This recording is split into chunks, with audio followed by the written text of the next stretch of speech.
Good morning students, कैसे हैं आप लोग। उम्मीद करता हूं कि बहुत अच्छे होंगे। स्टूडेंट्स, कल मैंने लाइव क्लास लिया था, कुछ लोगों ने अटेंड भी किया था, ठीक है। तो मैंने जो लाइव में पढ़ाया था वो भी इसी वीडियो में इंक्लूडेड होगा, क्योंकि लाइव के टाइम जो वीडियो बना था वो बहुत लंबा हो गया था, ठीक है। बहुत सारी चीज़ें आ गई थी ऐसी जो आपकी ज़रूरत की नहीं थी, ठीक है। आप लोग भी इरिटेट हो जाते पढ़ के, तो आज हम उसको इंक्लूड करेंगे और आगे भी कुछ देखेंगे, ठीक है। चलिए, तो हम फोर्थ लेक्चर के बाद से कंटिन्यू कर रहे हैं।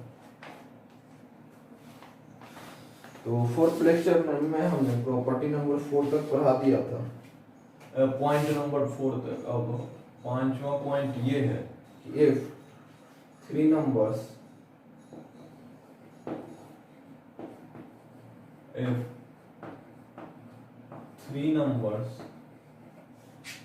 ABC are in AP,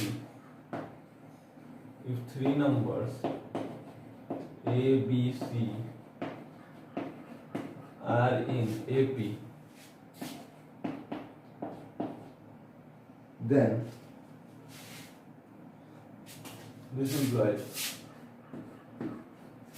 अगर तीन नंबर ABC AP में हो, ठीक है, तो क्या हो जाएगा, B माइनस ए और C माइनस बी दोनों इक्वल होगा, क्योंकि कॉमन डिफरेंस जो होता है वो कांस्टेंट होता है। यहाँ B माइनस ए जो होगा वही C माइनस बी भी होगा, ठीक है। तो यहाँ से B को इस तरफ लाइए और A को इस तरफ, तो क्या हो जाएगा 2B is equals to C plus A. 2B is equals to C plus A. इसका मतलब B का वैल्यू क्या हो गया, B का वैल्यू हो गया A प्लस C बाई 2, ठीक है। B का वैल्यू आ गया A प्लस C बाई 2। यानी कि हम यहाँ से देखिए, जरा ध्यान से देखिए कि अगर ABC AP में होगा तो हम ये बोल सकते हैं कि B is the arithmetic mean of A and C, क्योंकि देखिए ये जो है A और C का अरिथमेटिक मीन ही तो लिखा हुआ है, तो हम बोल सकते हैं B is the arithmetic mean of A and C, ठीक है। तो लिख लीजिए, this implies B is the arithmetic mean of A and C, mean of A and C, ठीक है। हम बोल सकते हैं कि B is the arithmetic mean of A and C, ठीक है। छठा प्रॉपर्टी जो है वो क्या था, sigma Tn where n is equals to 1 to n is equals to Sn, ठीक है। छठा यही था, सॉरी सातवां ये था, लेकिन चलिए अभी लिख लीजिए छठा। तो देखिए क्या था, sigma Tn n is equals to 1 to n को मैंने क्या लिख दिया, Sn के इक्वल, ठीक है। ठीक है, सबसे पहले तो सिग्मा का मीनिंग आप लोग जानते होंगे कि क्या होता है सिग्मा का मीनिंग। सिग्मा का मीनिंग होता है समेशन, समेशन। अच्छा देखिए, तो ये सिग्मा Tn लिखा हुआ है जहाँ n is equals to 1 to n है, तो इसका मतलब क्या हो गया, this is equals to T1 plus T2 plus T3 से लेके कहां तक, Tn तक, ठीक है। और देखिए T1 T2, T1 क्या फर्स्ट टर्म, ये क्या है सेकंड टर्म, ये थर्ड टर्म। तो पहले टर्म से लेके n टर्म ये सबका तो समेशन ही तो लिखा हुआ है, सबका सम ही तो लिखा हुआ है। तो हर एक टर्म का सम, सीक्वेंस के हर एक टर्म का जो सम होता है उसको हम किससे डिनोट करते हैं, Sn से। तो यही मैंने लिख दिया T1 plus T2 plus T3 plus 1 up to Tn is equals to Sn। तो मैंने इस चीज को यहीं पे डायरेक्ट लिख दिया कि sigma Tn n is equals to 1 to n is equals to Sn, ठीक है। ये इसको डिनोट कर रहा है और इसका मीनिंग क्या हो गया, Sn, मतलब ये Sn के इक्वल है, ठीक है। चलिए अब अगला जो प्रॉपर्टी है, प्रॉपर्टी नंबर 7, वो है Tn is equals to Sn minus 1। देखिए प्रॉपर्टी बहुत सिंपल है और बहुत ही इंपॉर्टेंट भी है, ठीक है। देखिए हमें अगर nth टर्म निकालना है, ठीक है, किसी भी सीक्वेंस का, हमें किसी भी सीक्वेंस का हमें nth टर्म निकालना है, ठीक है। तो हम पहले n टर्म का सम निकाल देंगे उसी सीक्वेंस का। जैसे मान लीजिए A1 A2 A3 से लेके an एंड सो ऑन, ठीक है। यहाँ कहीं an-1, तो देखिए कोई सीक्वेंस है a1 से लेके an तक एंड सो ऑन। अब इसमें देखिए अगर हमें nth टर्म निकालना है तो हम क्या करेंगे, हम यहां से यहां तक का टोटल सम निकालना है, ठीक है। और फिर उसमें से हम पहले टर्म से लेके n-1 तक के टर्म को n-1 तक के टर्म के सम को निकाल दें। हम इस टोटल में से यहां तक के सम को निकाल दें तो बचेगा क्या, an यानी कि nth टर्म। तो nth टर्म निकालने के लिए हम पहले n टर्म का सम निकाल लें उसमें से, और फिर n-1 टर्म का सम निकाल लें, और फिर nth टर्म के सम में से n-1 टर्म के सम को निकाल देंगे तो बहुत आसानी से हमें nth टर्म मिल जाएगा। देखिए आप nth टर्म हमें मिल गया ना पहले n टर्म का सम में से n-1 टर्म के सम को निकालने पे, ठीक है। तो ये प्रॉपर्टी भी बहुत सिंपल है और इंपॉर्टेंट भी, याद रखेंगे इसको, ठीक है। तो अब इसको नोट कीजिए फिर आगे बढ़ते हैं।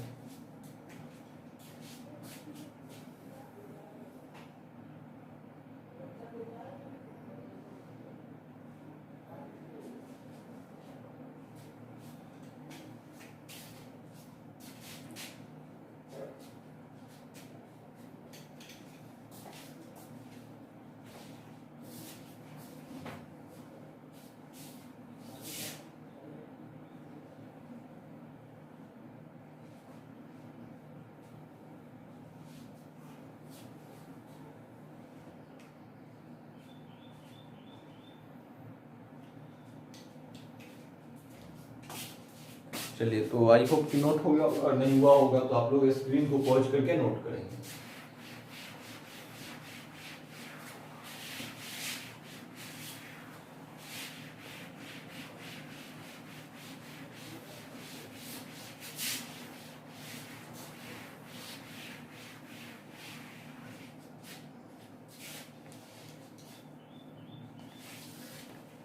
अब एक क्वेश्चन है, find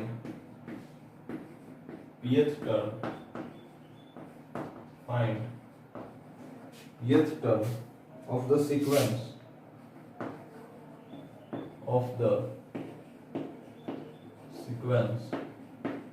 find pth term of the sequence where Sn is equals to 5n, Sn is equals to n times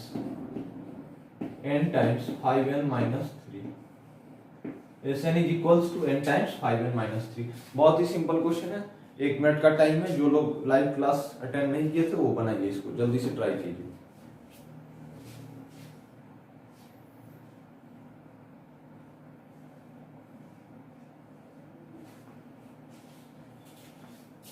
चलिए तो स्क्रीन को पॉज करके आप लोग अटेम्प्ट करेंगे, ठीक है। अब देखिए अभी मैंने एक नोट लिखवाया, आप लोगों को एक पॉइंट लिखवाया है, ठीक है, कि nth टर्म निकालने का क्या तरीका था, tn निकालने का क्या तरीका था, sn माइनस 1, ठीक है। उसी तरीके से हम यहाँ पे pth टर्म फाइंड करेंगे, ठीक है। nth टर्म को tn से डिनोट करते हैं तो pth टर्म को हम किससे डिनोट कर सकते हैं, tp से।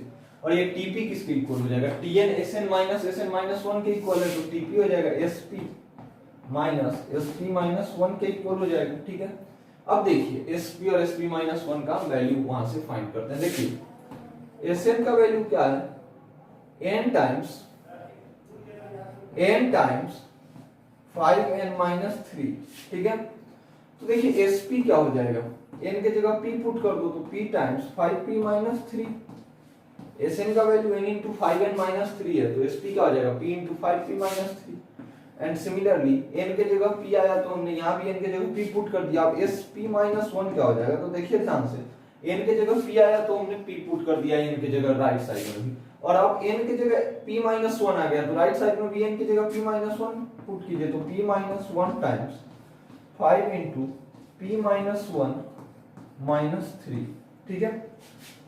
चलिए अब देखिए यहाँ पे sp माइनस 1 के जगह पे पुट कीजिए, tp is equals to sp के जगह कितना हो जाएगा, p इंटू 5p माइनस 3 यानी कि 5p square minus 3 minus times, ठीक है, p minus 1 into 5p minus 5 into p minus 1 minus 3 यानी कि 5 इंटू माइनस 1 माइनस 5 माइनस 3 यानी कि 5p minus 8 into p minus 1, ठीक है, अब देखिए that is equals to 5p square minus 3p minus, देखिए 5p इंटू p कितना हो जाएगा 5p स्क्वायर तो माइनस 5p स्क्वायर, और माइनस पहले से बाहर है तो माइनस 5p स्क्वायर हो जाएगा, माइनस 8 इंटू p, ठीक है माइनस 8p आ गया और एक माइनस बाहर से तो plus 8p, minus 1 into 5p minus 5p और एक माइनस बाहर से तो प्लस 5p, ठीक है। इसी तरह माइनस 8 इंटू माइनस 1 कितना 8 और एक माइनस बाहर से तो माइनस 8, ठीक है। अब देखिए 5p स्क्वायर और minus 5p square cancel, 8p minus 3p 5p plus 5p कितना 10p और माइनस 8, ठीक है। तो pth टर्म कितना हो गया 10p माइनस 8, बहुत आसानी से हमने फाइंड कर लिया कि pth टर्म यानी कि tp किसके इक्वल आ गया, tp आ गया आपका 10p माइनस 8 के इक्वल, ठीक है। इसको नोट कीजिए, फिर अगले क्वेश्चन पे हम लोग मूव करते हैं।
चलिए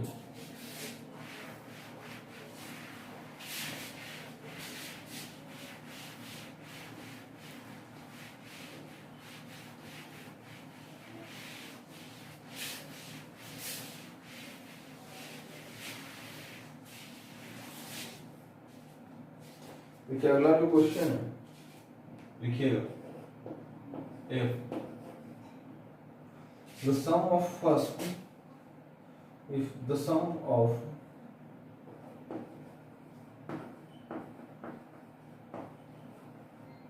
first three numbers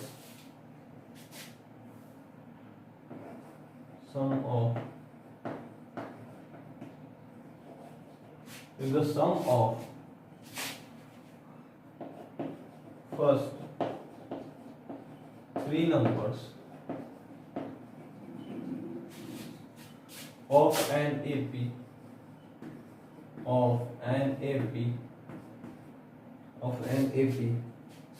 is 27 and the sum of their squares and the sum of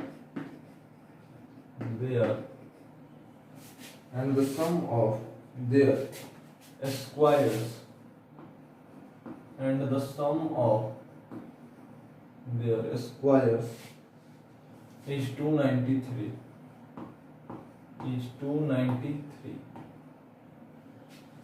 find the numbers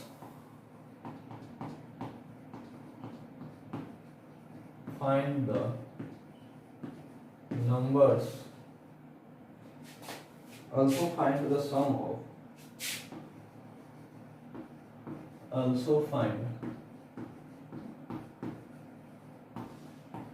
sum of n terms of AP, ठीक है। ये क्वेश्चन है, थोड़ा ठीक ठाक क्वेश्चन है, आप लोग इसको ट्राई कीजिए, फिर मैं बनाता हूँ।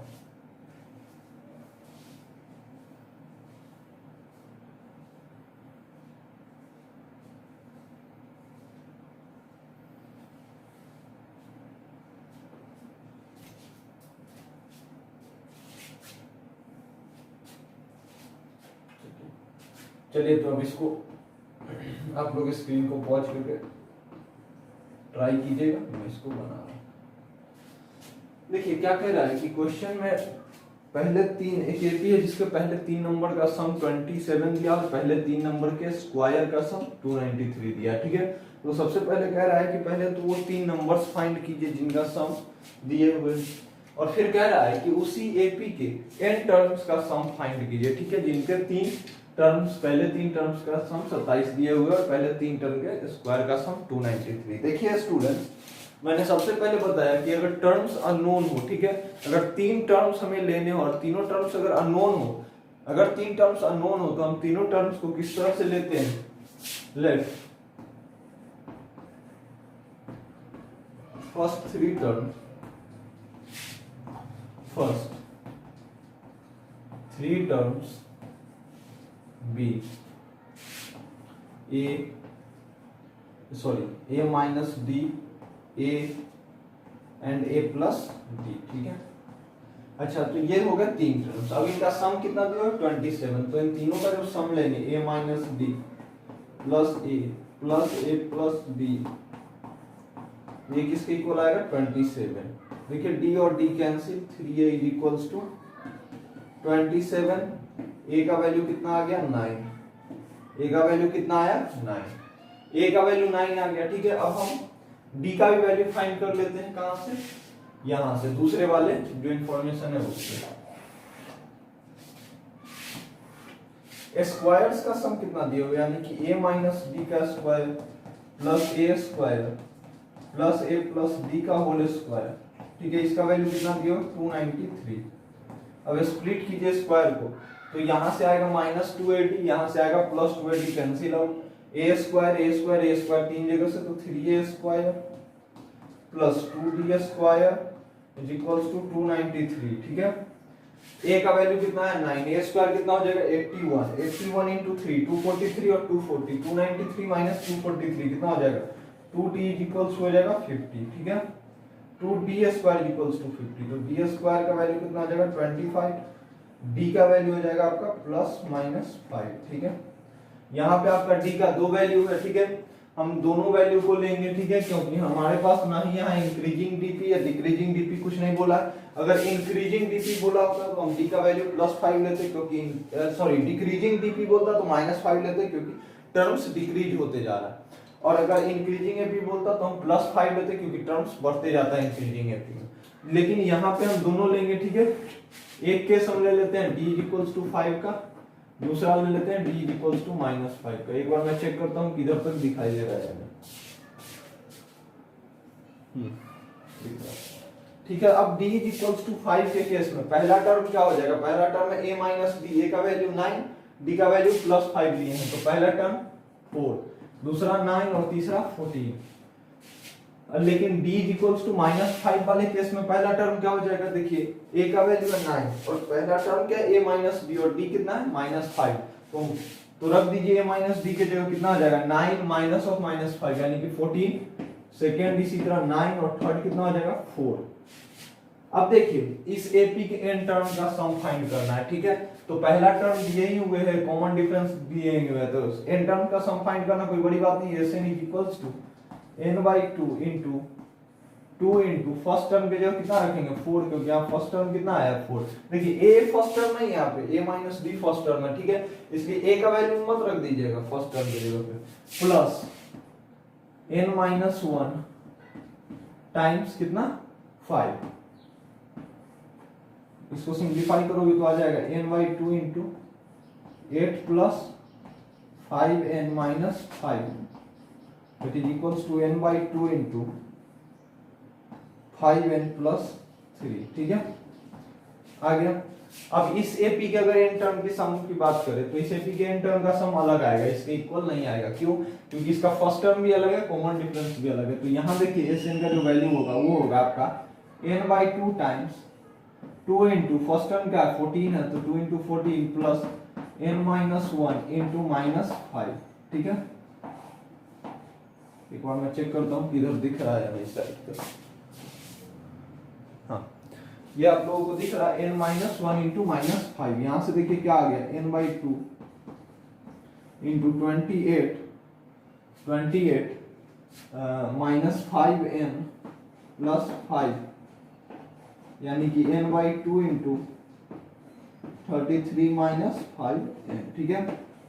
देखिए तो दोनों ही आंसर सही है। अगर multiple correct answer type question होता तो दोनों ही ऑप्शन को हम टिक करके आते, ठीक है। चलिए तो यहां तक नोट कीजिए, ठीक है। फिर हम अगले क्वेश्चन पे मूव करते हैं।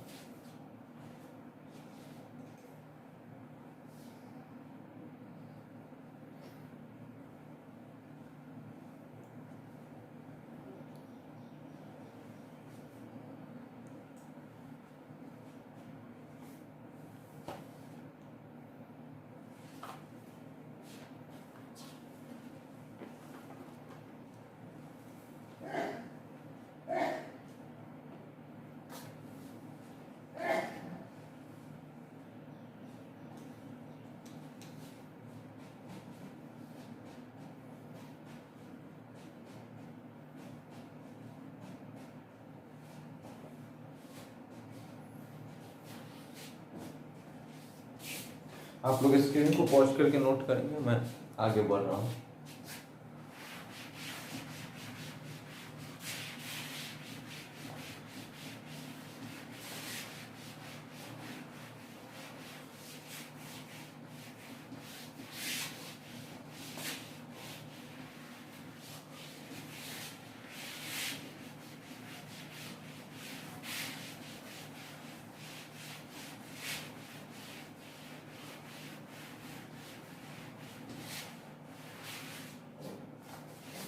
अगला क्वेश्चन है हमारा, लेट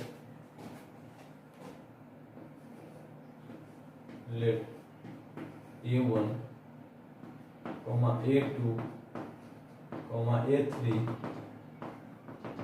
से लेके AN BNAP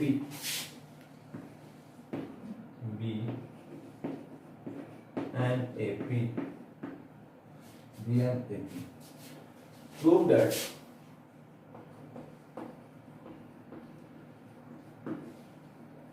prove that 1 upon A1 into AN plus 1 upon A2 into AN minus 1 plus 1 upon A3 into AN minus 2 plus dot dot dot up to 1 upon AN times AN into A1, ठीक है। That is equals to 2 upon A1 plus AN times 1 upon A1 plus 1 upon A2 plus 1 upon A3 plus 1 up to 1 upon AN, ठीक है। Clear है? इस question को try कीजिए, ठीक है। फिर मैं सॉल्व करता हूँ, आप लोग इसको ट्राई कीजिए। फिर मैं सॉल्व करूंगा तो इसका सॉल्यूशन देखेंगे। आप लोग स्क्रीन को पॉज कीजिए और ट्राई कीजिए।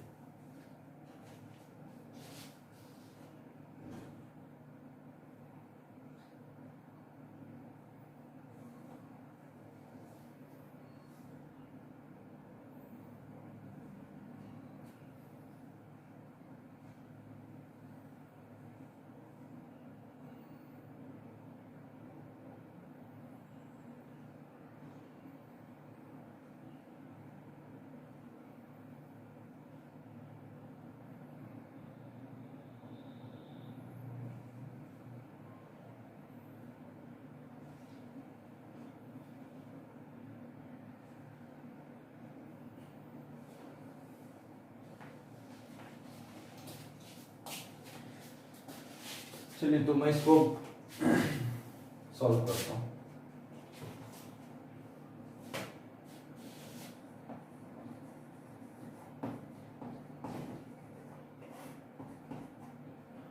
देखिए ये जो LHS है क्या दिया, 1 upon A1 into AN plus 1 upon A2 into AN minus 1 and so on plus 1 upon AN into A1 तक, ठीक है। और इसका वैल्यू किसका इक्वल प्रूफ करना है, 2 upon A1 into AN into 2 upon A1 plus AN into 1 upon A1 plus 1 upon A2 plus 1 upon A3 से लेके 1 अप टू 1 अपॉन AN तक, ठीक है।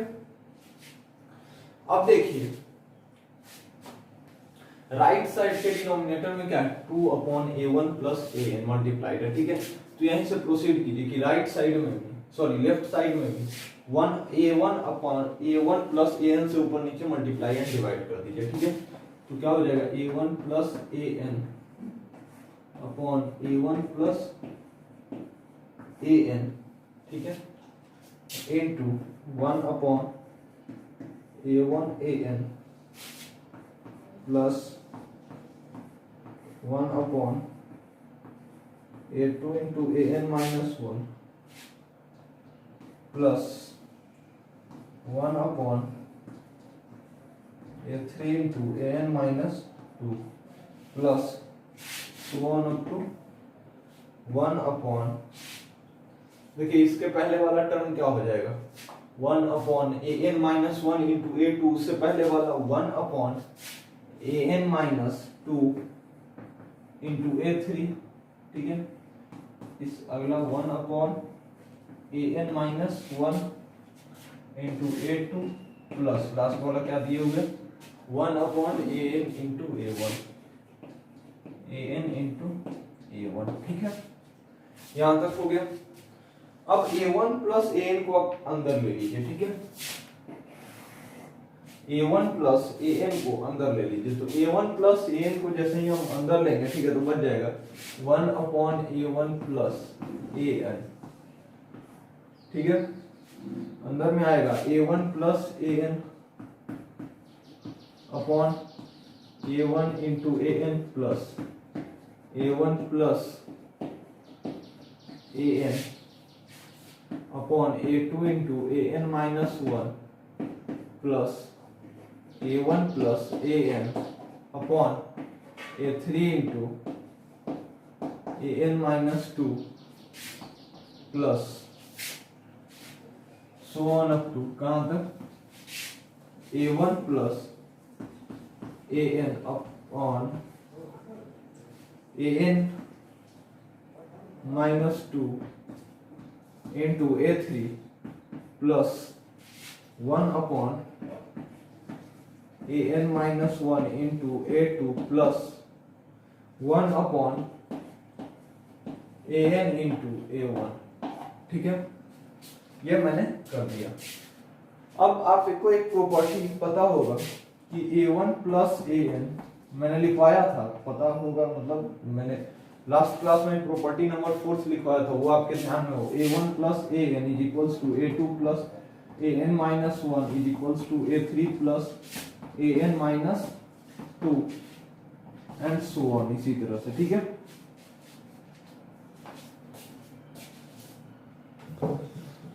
तो देखिए ये प्रॉपर्टी मैंने लिखवाया था, इधर तक दिख रहा था, वो मैंने चेक कर लिया। अब आप देखिए कि क्या हम यहाँ पे a1 प्लस an, देखिए ये प्रॉपर्टी क्या है कि फर्स्ट और first last, first plus last, second plus second last, third plus third last, सबका सम क्या होगा इक्वल होगा। तो देखिए ये जो है a1 प्लस an जो है, ठीक है, इसके जगह हम a2 प्लस an माइनस 1 लिख सकते हैं। इसी तरह यहाँ पर जो a1 प्लस a2 है, इसके जगह हम a3 प्लस an माइनस 2 लिख सकते हैं। और सिमिलरली हम इधर भी लिख सकते हैं, यहाँ a1 प्लस an छूट गया, a1 प्लस an तो इन सब में भी मल्टीप्लाई होगा ना, होल में मल्टीप्लाई, तो क्या हम वैल्यू को पुट कर सकते हैं सब जगह। अब देखिए तो मैं यही प्रॉपर्टी अप्लाई करूंगा यहाँ पे। ये जो है 1 अपॉन a1 प्लस an को मैंने बाहर छोड़ दिया, ठीक है, इनटू a1 प्लस an यहाँ पे मैंने एज इट इज रहने दिया upon a1 into an plus यहाँ पे क्या कर रहा हूं मैं कि a2 प्लस an माइनस 1 लिख दे रहा हूं, ठीक है। लिख सकते हैं पर इक्वली तो होता है फर्स्ट प्लस लास्ट या फिर second plus second last, a2 into an minus 1, ठीक है। और यहाँ पे सिमिलरली मैं लिख देता हूँ a3 plus an minus 2 third plus third last, ठीक है, upon a3 into an minus 2 plus so on, चलते जाइए, इसी तरह चलते जाएगा। यहाँ पे मैं लिख दूंगा an minus 2 plus a3, an minus 2 plus a3 upon an minus 2 into a3। ठीक है, लिख सकते हैं ना। ये क्या है, थर्ड लास्ट और ये थर्ड, तो दोनों का सम फर्स्ट प्लस लास्ट के इक्वल आएगा। प्लस इसके जगह क्या लिख सकते हैं, यहाँ लिख देता हूं मैं an minus 1 plus a2 second last plus second upon an minus 1 into a2 plus last वाले को एच भी छोड़ दीजिए an plus a1 upon an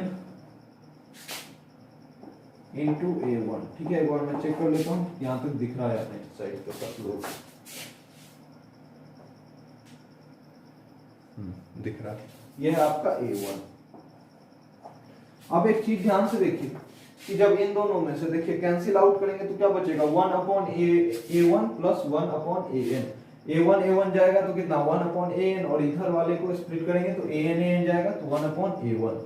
similarly देखिए यहाँ से a2 और an 1 upon a2 plus 1 upon an minus 1 आएगा। सिमिलरली इधर से भी 1 upon a3 plus 1 upon an minus 2 आएगा।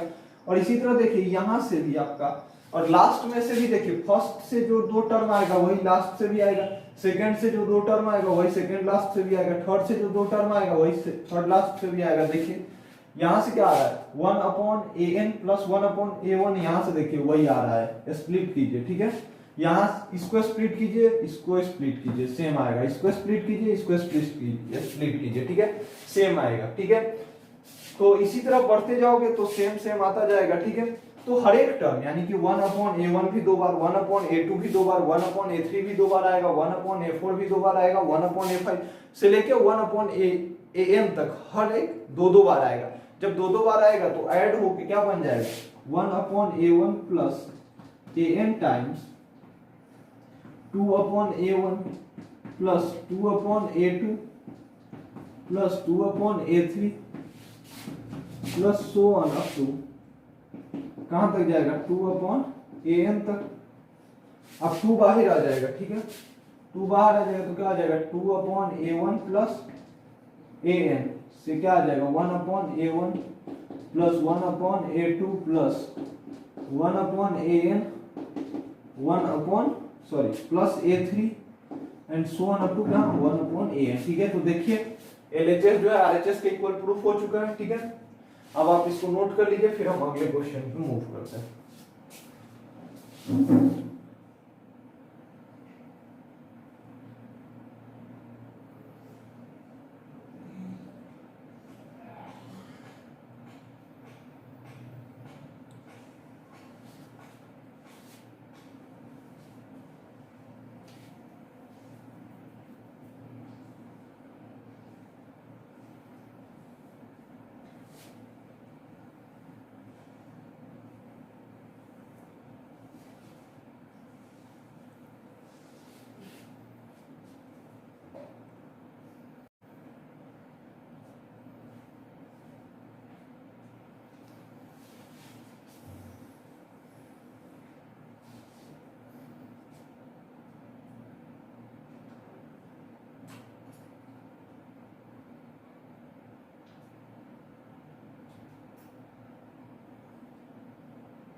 चलिए, आई होप नोट कर लिया होगा, अगर नहीं किया तो स्क्रीन को पॉज करके आप लोग करेंगे, मैं मिटाने जा रहा हूँ।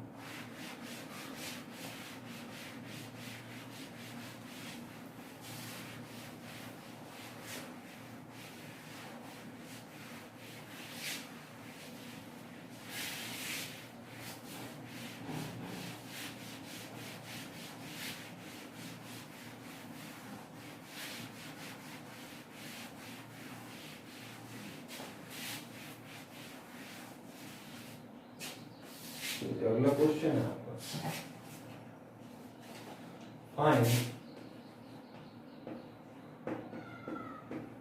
Find the maximum value find the maximum value of the sum of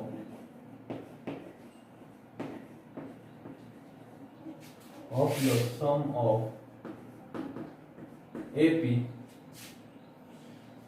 50, 48, 46, 44 and so on. ठीक है, एक एपी है, ठीक है, जो कि इस तरह से दिए हुए, ठीक है, इस तरह से इसके टर्म्स जा रहे हैं, ठीक है। तो इसका मैक्सिमम सम क्या हो जाएगा, ठीक है, इसका मैक्सिमम सम क्या हो जाएगा। तो देखिए, जब तक इसके टर्म्स आप पॉजिटिव लेते जाओगे, ठीक है, इसका टर्म्स पॉजिटिव होता जाएगा, ठीक है, तब तक आप टर्म्स को आगे बढ़ाते जाओगे, टर्म्स पॉजिटिव होते जा रहा है, ठीक है, तो सम बढ़ता जाएगा। लेकिन ठीक है, जहां से टर्म्स निगेटिव आने लगे, ठीक है, वहां से तो फिर आपका सम डिक्रीज होने लगेगा ना। देखिए, जैसे अभी टर्म्स को बढ़ा रहे हैं, जैसे देखिए 44, 42, 40, ये सब पॉजिटिव टर्म्स बढ़ते जाएंगे, इधर बढ़ते जाएंगे पॉजिटिव टर्म्स, ठीक है। देखिए D-2 है, ठीक है, यानी कि डिक्रीजिंग एपी है, ठीक है। तो जब तक ये डिक्रीज होता जा रहा है, टर्म्स डिक्रीज होता जा रहा है, ठीक है, लेकिन इसका सम तब तक बढ़ता जाएगा ना जब तक कि डिक्रीज होने के बाद भी टर्म्स क्या आ रहा है, पॉजिटिव। जहां से टर्म्स निगेटिव आना शुरू हो जाएंगे, वहां से तो फिर सम डिक्रीज होना शुरू हो जाएगा। सम इंक्रीज कब तक होगा, जब तक कि पॉजिटिव टर्म्स आ रहे हैं, ठीक है, यानी कि इसका जब तक टर्म कहां तक जाएगा, जीरो तक जाएगा, तब तक तो इंक्रीज होगा, ठीक है।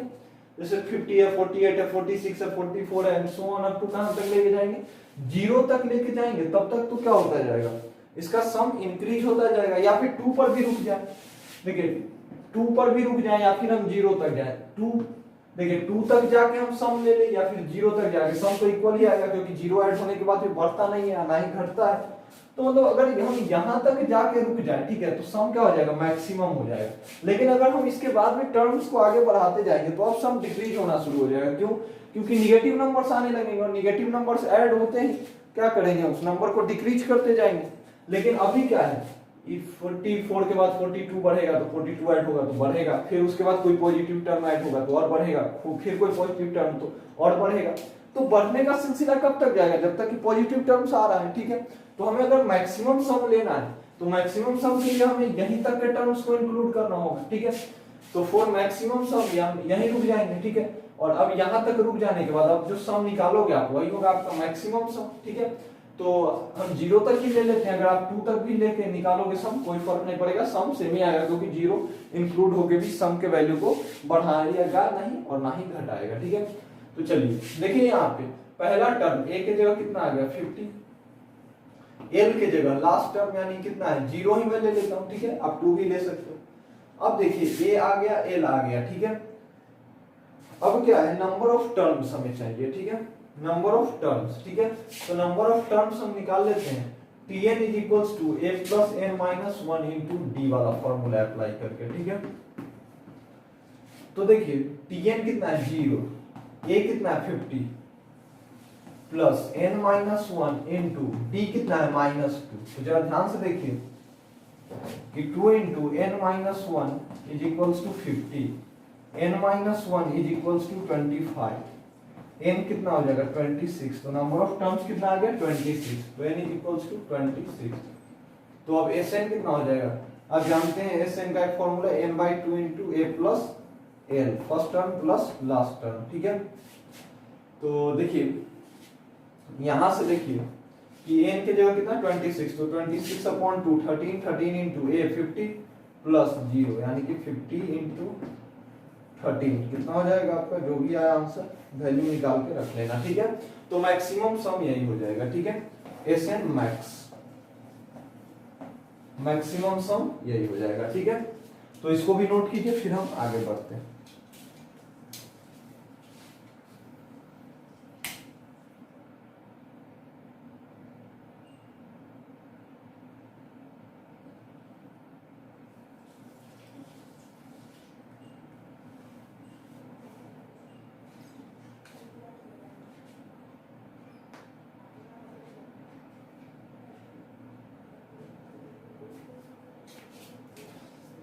आप लोग स्क्रीन को पॉज करके नोट करेंगे, मैं आगे पढ़ रहा हूँ।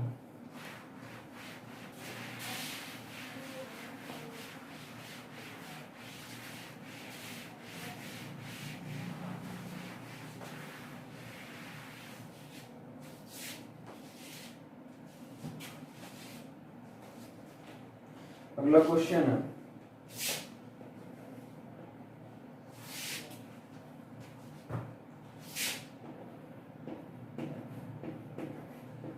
suppose that all the terms suppose that all the terms of n suppose that all the terms of an arithmetic progression arithmetic progression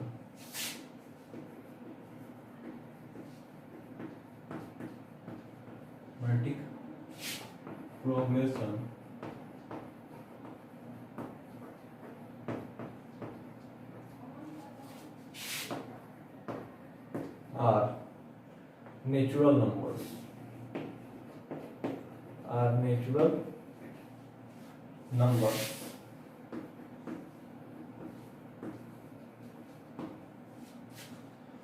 if the ratio of the sum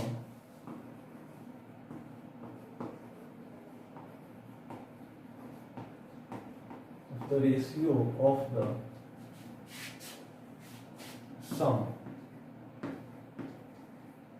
ratio of the sum of the first 7 terms of the first 7 terms of the first 7 terms to the sum of the first 11 terms to the sum of the first 11 terms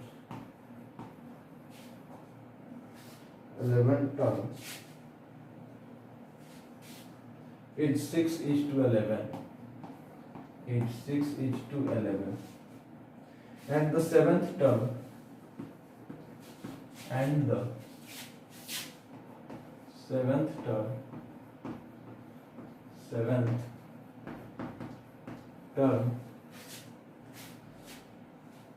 and the seventh term lies in between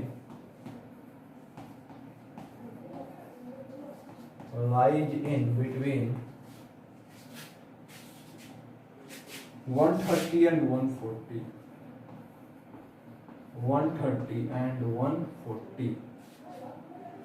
then find the common difference of these AP.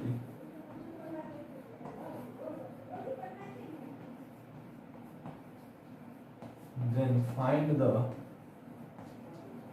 common difference of this AP.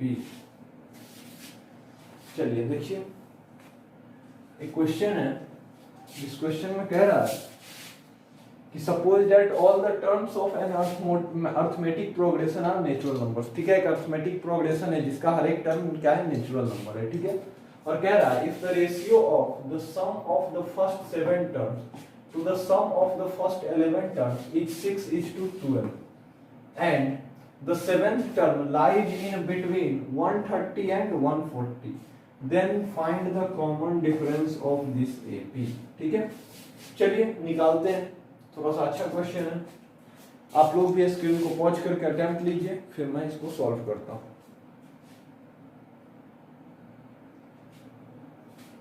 चलिए देखते हैं क्या होगा।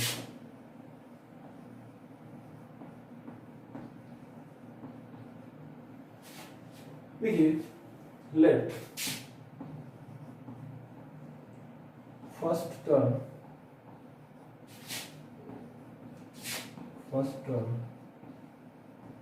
of this AP is equal to A। हमने AP के पहले term को A मान लिया एंड कॉमन डिफरेंस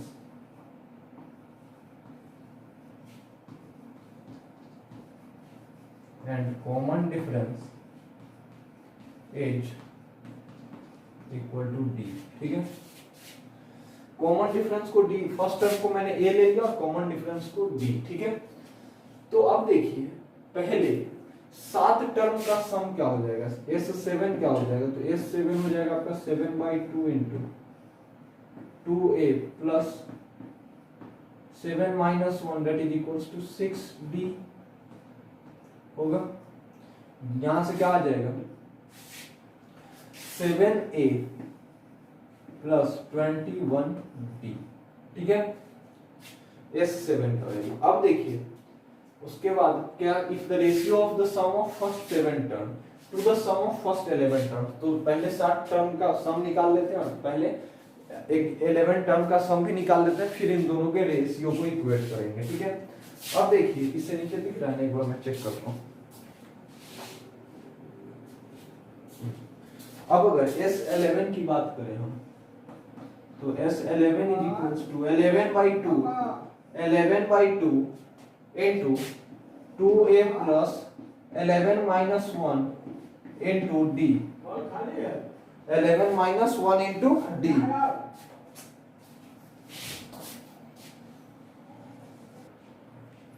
हाँ तो कितना आ गया 11/2 into 2a plus 11 minus 1 into d। देखिए that is equals to कितना हो जाएगा, देखिए 11 into a 11a plus 55b, ठीक है, प्लस 55b। अच्छा अब S7 अपॉन S11 कितना दिए हुए हैं, आप देख सकते हो क्वेश्चन में S7 अपॉन S11 का वैल्यू कितना दिए हुए, वो दिए हुए 6:11, ठीक है। यानी कि S7 की जगह हम क्या रखेंगे 7a plus 21d upon 11a plus 55d is equals to 6/11। जरा ध्यान से देखिए, तो हम यहाँ से 7 को कॉमन कर दे तो a प्लस 3d और 11 को नीचे से कॉमन करे तो a plus 5d that is equals to 6/11। 11 और 11 कैंसिल हो गया, ठीक है, तो बचा क्या 7a plus 21d is equals to 6a plus 30 times d, ठीक है। यहां से आप देखिए कि a का वैल्यू कितना आ गया 9b, a का वैल्यू आ गया 9d, ठीक है। अब देखिए दूसरा इंफॉर्मेशन क्या कह रहा है कि and the seventh term of this AP and the seventh term lies in between 130 and 140। Seventh term क्या हो जाएगा a plus 6d, seventh term क्या हो जाएगा a प्लस 6d और ये a प्लस 6d 140 से लेके 130 तक के बीच में है, ठीक है। चलिए अब एक बात बताइए आप कि हर एक टर्म नेचुरल नंबर है, ठीक है, इस एपी का हर एक टर्म नेचुरल नंबर है, ठीक है।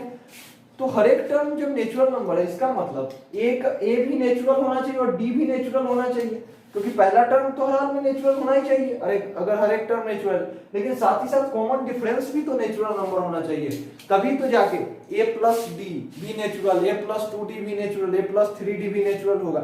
अगर a नेचुरल भी हो जाए अगर d नेचुरल नहीं हो तो AP का हर एक टर्म नेचुरल नहीं होगा, ठीक है। तो दोनों a और d दोनों को नेचुरल होना पड़ेगा, ठीक है। या फिर ऐसे भी आप देख सकते हो कि a अगर नेचुरल है तो d अपने आप नेचुरल हो जाएगा, ठीक है। सॉरी ए अगर नेचुरल है, ए तो नेचुरल है ही है, लेकिन एपी का हर एक टर्म नेचुरल है, इसलिए कॉमन डिफरेंस को भी नेचुरल होना पड़ेगा, ठीक है। अब देखिए हम क्या करें, यहां से तो हमारे पास क्या इंटरप्रिटेशन आ गया कि डी हर हाल में एक नेचुरल नंबर होना चाहिए, ठीक है। अब देखिए हम ए के जगह कितना 9d रख सकते हैं, तो यहां से आ जाएगा 15d is greater than 130 and less than 140, ठीक है। अच्छा 15d 130 से 140 के बीच में, ठीक है। हम इस तीनों को 15 से डिवाइड कर देते हैं, ठीक है। तो जैसे ही आप 15 से डिवाइड करोगे तो d is less than 140 upon 15 and greater than from 130 upon 15, ऐसा कुछ होगा। अब देखिए तो 130 अपॉन 15 क्या हो जाएगा, तो 130 अपॉन 15 जो है वो 8 पॉइंट समथिंग होगा। अब 8 पॉइंट समथिंग और 15 अपॉन 140 अपॉन 15 जो है सो 9 पॉइंट समथिंग आएगा। तो तो देखिए b कहां से कहां के बीच में आ गया, 8 पॉइंट समथिंग से 9 पॉइंट समथिंग के बीच में। और हम अभी क्या इंटरप्रेट किया यहां से कि d एक नेचुरल नंबर होना चाहिए। तो 8 पॉइंट समथिंग से 9 पॉइंट समथिंग के बीच में कौन सा ऐसा नेचुरल नंबर है, कौन सा नेचुरल नंबर है, तो एक ही नेचुरल नंबर है इन दोनों के बीच में 9। तो इसका मतलब d का वैल्यू क्या होना चाहिए 9। d इन दोनों के बीच में 8 पॉइंट समथिंग से 9 पॉइंट समथिंग के बीच में यहां से पता चल रहा है, और d एक नेचुरल नंबर है ये हमें पहले से पता है। ठीक है, तो दोनों केस को जब कंबाइन करेंगे तो d का वैल्यू क्या आ जाएगा, d का वैल्यू आ जाएगा आपका 9। ठीक है, d इक्वल्स टू 9। तो हमारे पास यहां से कॉमन डिफरेंस कितना आ गया 9। ठीक है, यही आपका आंसर होगा। ये इंडिया के सबसे टफेस्ट एग्जाम, देखिए आईआईटी जेईई एडवांस वर्ल्ड के टफेस्ट एग्जामों में से एक है, और उसका ये पूछा हुआ क्वेश्चन है जेईई एडवांस 2015 में। ठीक है, एडवांस ने इस क्वेश्चन को 2015 में पूछा। ठीक है, आप क्वेश्चन बैंक में देख सकते हैं इसको। और जेईई एडवांस एक वर्ल्ड का एक टफेस्ट एग्जाम है। ठीक है, टफेस्ट एग्जाम में से एक है, तो इसको नोट कीजिए, फिर हम अगले क्वेश्चन पर मूव करते हैं।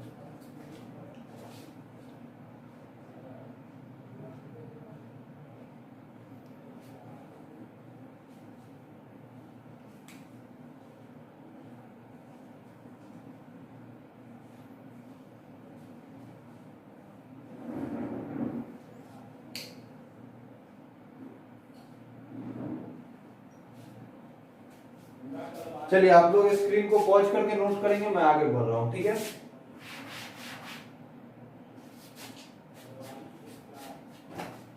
मैं आगे बढ़ता हूं।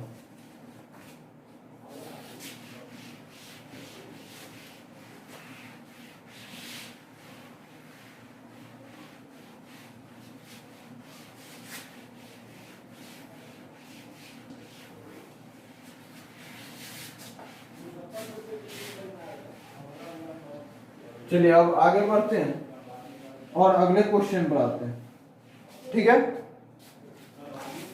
देखिए अगला जो क्वेश्चन है वो भी एक अच्छा क्वेश्चन है।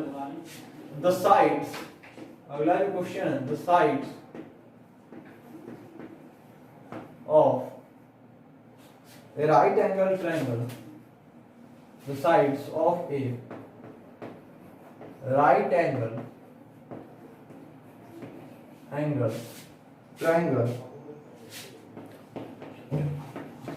triangle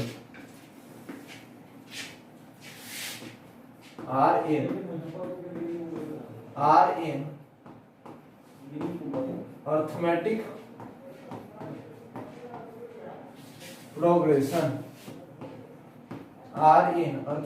progression,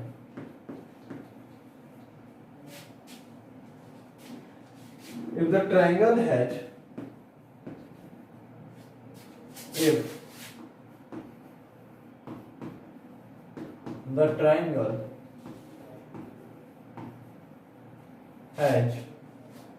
area 24,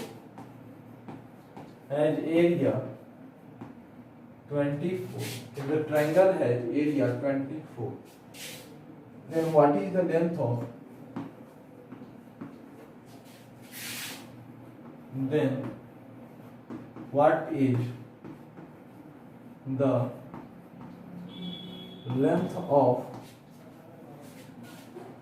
its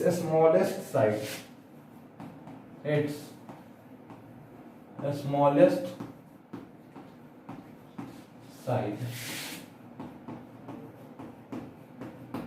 ठीक है, देखिए एक ट्रायंगल है जिनके एक राइट एंगल ट्रायंगल है जिनके तीनों साइड्स क्या है एपी में है। ठीक है, जिनके तीनों साइड्स क्या है एपी में है, और तीनों साइड्स एपी में है, सिर्फ इतना ही बोल रहा है, साइड्स जो है अननोन है। ठीक है, तो हम और एरिया दे दिया 24, तो हमें सबसे छोटा वाला साइड निकालना है। तो साइड्स जैसे ही एपी के 3 टर्म्स और अननोन हो तो हम 3 टर्म्स को क्या लेते हैं, a माइनस डी, a और a प्लस डी। तो उसी तरह मैंने यहाँ भी पहले साइड को ले लिया a माइनस डी, दूसरे को a और तीसरे को a plus D. a plus D हर हाल में हाइपोटेन्यूस हो जाएगा, क्योंकि सबसे बड़ा जो होता है राइट एंगल ट्रायंगल में सबसे बड़ा कौन सा होता है हाइपोटेन्यूस, और ये परपेंडिकुलर बेस है। ठीक है, a माइनस डी और a। अब एक रिलेशन तो यहाँ से सबसे पहले कि परपेंडिकुलर का स्क्वायर प्लस बेस का स्क्वायर किसके इक्वल होता है हाइपोटेन्यूस के स्क्वायर। तो a माइनस डी का whole square plus A square is equals to क्या हो जाएगा ए प्लस डी का होल स्क्वायर। यहां से देखिए A square plus D square minus 2ad plus A square is equals to A square plus D square plus 2ab। ठीक है, अब देखिए A square D square cancel. आप यहां से देख सकते हो कि ए स्क्वायर का वैल्यू क्या आ गया 4ab। ठीक है, या तो यहां से a 0 होगा या फिर a 4d के इक्वल होगा। तो a तो 0 नहीं हो सकता क्योंकि ट्रायंगल का साइड 0 नहीं होगा। तो यहां से देखिए a का वैल्यू किसके इक्वल आ गया 4d के इक्वल। ठीक है, अब देखिए एक और चीज, अब एरिया कितना दिए हुए हैं इस ट्रायंगल का area half into base into height होता है। तो half into a minus D into a हो जाएगा परपेंडिकुलर इंटू बेस, और ये किसके इक्वल है 24। तो a minus D into A is equals to कितना हो जाएगा 48। अच्छा अब देखिए a की जगह कितना है 4d, तो 4d minus D into 4d is equals to 48। तो देखिए 12d square is equals to कितना हो जाएगा 48। डी स्क्वायर का वैल्यू कितना हो जाएगा 4, तो डी का वैल्यू क्या हो जाएगा प्लस माइनस 2। ठीक है, लेकिन एक चीज आप ध्यान से देख लो कि अच्छा तो d का वैल्यू आ जाएगा प्लस माइनस 2। आप एक चीज देख सकते हो कि d का जैसे ही आप माइनस 2 वैल्यू लोगे तो a का वैल्यू आ जाएगा -8 और साइड को भी निगेटिव हो सकता है, नहीं हो सकता है। तो d इक्वल्स टू -2 जो आपका रिजेक्ट हो जाएगा और d इक्वल्स टू 2 वैल्यू हमारा सिलेक्ट होगा। ठीक है, तो यहां से आप देखो सबसे छोटा सा, अब a का वैल्यू कितना हो जाएगा d2 आ गया, तो a का वैल्यू हो जाएगा 8। a का वैल्यू 4 × 2 8 हो जाएगा। तो a का वैल्यू भी आ गया, d का वैल्यू भी आ गया। अब सबसे छोटा वाला साइड हमारा कौन है a माइनस डी, तो इसका वैल्यू क्या हो जाएगा smallest side is equals to a minus D is equals to 8 minus 2 that is equals to 6। तो सबसे छोटा वाला साइड कितना है 6। ठीक है, तो आज स्टूडेंट्स हम यहीं तक रहने देते हैं। अब सीक्वेंस एंड सीरीज के अगले लेक्चर में हम इससे आगे बढ़ेंगे। वीक में आपको 4 लेक्चर मिलेंगे। ठीक है, और एक लाइव सेशन में आऊंगा डाउट्स को क्लियर करने के लिए। ठीक है, वीक में रूटीन वाइज। तो आज ये नोट कीजिए, अब हम इससे आगे अगले लेक्चर में करेंगे। Thank you very much.